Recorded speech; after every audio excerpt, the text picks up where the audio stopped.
भारत ने America Iran cease fire का स्वागत करते हुए कहा कि सीज फायर से पश्चिम एशिया में शांति स्थापित होगी।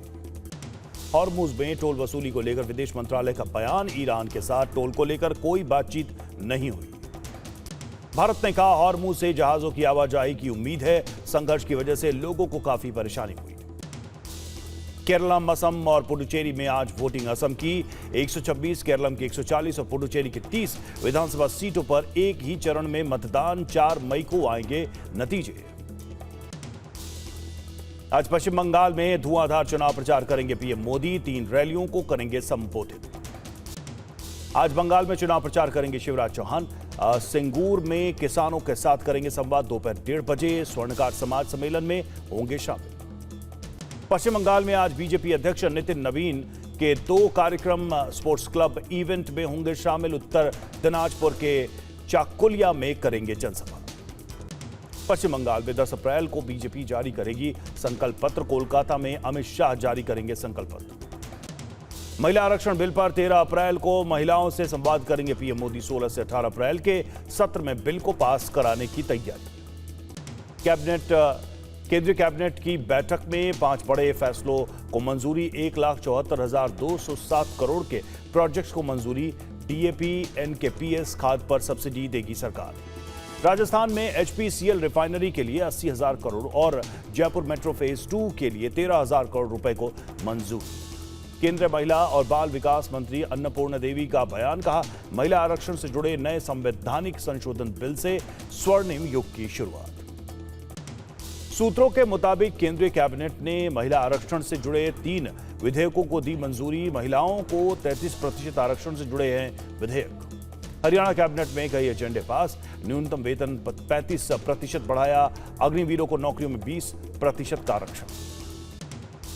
रक्षा मंत्री राजनाथ सिंह की अध्यक्षता में जीओएम की बैठक। पश्चिम एशिया के हालात को लेकर हुई चर्चा। जरूरी चीजों की सप्लाई सुनिश्चित करने पर जोर। आज से 2 दिन के मॉरिशस दौरे पर जाएंगे एस जयशंकर।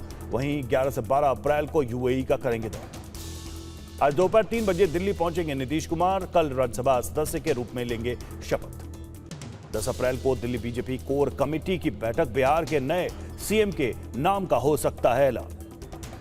13 अप्रैल को एनडीए विधानमंडल दल की बैठक। मीटिंग में नीतीश कुमार मुख्यमंत्री पद छोड़ने की देंगे जानकारी। बैठक के बाद राज्यपाल को सौंपेंगे इस्तीफा। राहुल गांधी का एक्सपोज लिखा, पुडुचेरी के लोगों, आपका वोट ही आपकी शक्ति, इसका इस्तेमाल अपनी आवाज बुलंद करने के लिए करें। महिला आरक्षण के मुद्दे पर कांग्रेस सीडब्ल्यूसी की कल बैठक। खरगे, राहुल, प्रियंका समेत कई सदस्य होंगे शामिल। असम पुलिस की रेड के बाद पवन खेड़ा का रिएक्शन, कहा मेरे खिलाफ हो रही है साजिश। हेमंत शर्मा और अमित शाह मेरे खिलाफ अपना रहे हथकंडे। पवन खेड़ा ने अग्रिम जमानत के लिए तेलंगाना हाई कोर्ट का किया रुख। सीएम हेमंत की पत्नी के खिलाफ आरोप लगाने पर खेड़ा के खिलाफ दर्ज किया गया है मामला। पवन खेड़ा के खिलाफ कार्रवाई पर प्रियंका गांधी का बयान, कहा बेशर्म हमला बीजेपी के अहंकार और अपराध बोध को दर्शाता है, हम उनके साथ खड़े हैं। सीएम हेमंत शर्मा पर पवन खेड़ा का हमला, कहा उनकी धमकियों से हम डरने वाले नहीं है, कांग्रेस सवाल पूछती रहेगी। अभिषेक मनु सिंघवी ने सीईसी की छवि पर उठाए गंभीर सवाल, का चुनाव आयोग से क्यों घबरा रहा है सत्ता पक्ष। बंगाल में अधीर रंजन के काफिले की गाड़ी को ट्रक ने टक्कर मार दी। चुनाव प्रचार के बाद हादसा हुआ था। कंडी से बरहमपुर लौट रहे थे अधीर रंजन। बंगाल चुनाव के लिए कांग्रेस ने 8 उम्मीदवारों की सूची जारी की है। बंगाल के नकाशी पाड़ा से ताहिर एसके कांग्रेस प्रत्याशी, छपरा से आसिफ खान को टिकट। राजस्थान के स्कूलों में दिखेगी ऑपरेशन सिंदूर की झलक। स्कूलों में लगेगी महिला सैन्य अफसरों की तस्वीरें।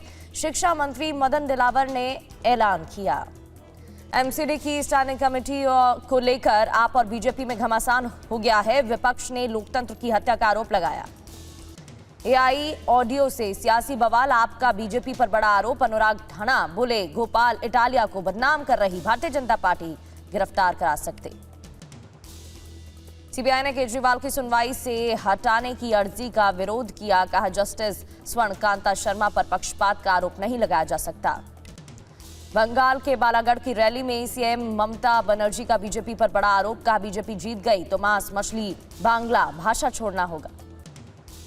सीएम ममता बोली बंगाल में एसआईआर पर कानूनी लड़ाई रहेगी जारी। 91 लाख लोगों का नाम कटना चिंताजनक है। हम फिर से कोट जाएंगे। महाराष्ट्र में अबू फरहान आजमी बने एसपी के प्रदेश महासचिव। आसिम आजमी बोले, फरहान के पास युवाओं को जोड़ने की काबिलियत। नोएडा में पानी में डूबने से एक छात्र की मौत हो गई। दोस्तों के साथ पिकनिक मनाने छात्र पहुंचा था। नोएडा सेक्टर 94 में पिकनिक मनाते वक्त हादसा। मशहूर फूड चेन खान चाचा का बेटा गिरफ्तार। म्यूल अकाउंट के जरिए डिजिटल अरेस्ट फ्रॉड में करोड़ों का आरोप। 8,371 संदिग्धों को हिरासत में लेकर पूछताछ जारी। मुंबई के समुद्र में प्रशासन का बड़ा एक्शन। 6 अवैध एलईडी नावें पकड़ी गई हैं। 1.5 करोड़ का माल जब्त। मुंबई से सटे डोंबिवली में रील के चक्कर में सड़क पर खतरनाक स्टंट वायरल हो गया। आंखें बंद कर बाइक दौड़ाते नजर आए 2 युवक। मामले में सख्त पुलिस कार्रवाई करने की बात कर रही है। पश्चिम एशिया तनाव के बीच कोयला मंत्रालय का बयान। कहा, देश में कोयले की कोई कमी नहीं है, बेफिक्र रहें, हमारे पास फुल स्टॉप। भोपाल में मेट्रो की कमाई धीमी रफ्तार दिखाई दे रही है। रोजाना खर्च हो रहे हैं 8 लाख रुपए, कमाई सिर्फ 15 से 20 हजार। बेमौसम बारिश, ओलावृष्टि ने किसानों की मेहनत पर पानी फिर दिया। पंजाब हरियाणा में फसलें बर्बाद हो गई हैं। फसलें बर्बाद होने की वजह से किसानों के चेहरों पर मायूसी। राजस्थान के राजसमंद में तेज बारिश, ओलावृष्टि से भारी नुकसान। किसानों के 4 महीने की मेहनत खराब हो गई। फसलें बर्बाद, सरकार से मुआवजे की मांग। चंडीगढ़ में बारिश ने किसानों की चिंता बढ़ा दी है। गेहूं, सरसों के साथ सब्जी और चारा भी खराब हो गया है। मुआवजे की मांग किसान कर रहे हैं। कोलकाता में भीषण बारिश से जनजीवन अस्त व्यस्त हो गया है। बारिश के चलते कई इलाकों में जल भराव, रेंगते नजर आए वाहन। ईरान अमेरिका के बीच सीजफायर के बाद लखनऊ में मुस्लिम समुदाय ने खुशी जाहिर की। ईरान की जीत कहा, मनाया जश्न। ईरान अमेरिका सीजफायर पर हैदराबाद में जश्न, लोगों ने केक काटकर खुशी मनाई। आईपीएल में आज कोलकाता और लखनऊ में टक्कर है। शाम 7:30 बजे ईडन गार्डन स्टेडियम में मैच होगा।